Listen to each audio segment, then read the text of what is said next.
ओम श्री सिद्धभैरवाय नमः। बघा, पाकिस्तान आणि अफगाणिस्तान इथं जे सारख्या लढाया होतात याला काहीतरी कारण आहे.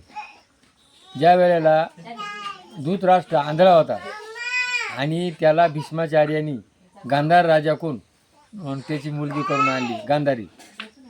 आता त्या गांधार देशामध्ये हे ब्राह्मण लोकांना काहीतरी ब्याव घालतात म्हणून हिचं ना पुढं काहीतरी वाईट होणार आहे आणि मग हिचं लग्न ते बोकड्याशी लावलं. आणि जेव्हा धृतराष्ट्राला कळलं तर हिचं लग्न कोणाच तरी लागलेलं आहे आणि मग त्याने काय केलं, त्या गांधार राजाला त्याच्या मुलांना कैद केलं आणि त्यांना अन्न पाण्या वाचून मारलं, त्यांना अन्नच दिलं नाही. आणि मग त्या वेळेला त्या मरताना बापानं काय सांगितलं शकुनी मामाला का माझ्या सोडाचा बदला घे.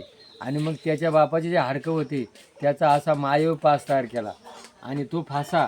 आणि त्या टायमाला तो काय करायचा,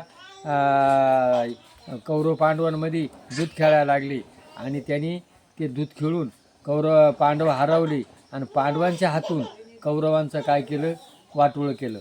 कौरवांचं वाटोळं झाल्यानंतर संपूर्ण मारले आणि मग कृष्णाला आणि याला गांधार देशाला, त्याला आज अफगाणिस्तान म्हणतात, त्यांना शाप दिला का तुमच्याकडे कधीच शांतता राहणार नाही. आजही अफगाणिस्तान आणि पाकिस्तान इथं शांतता नाही.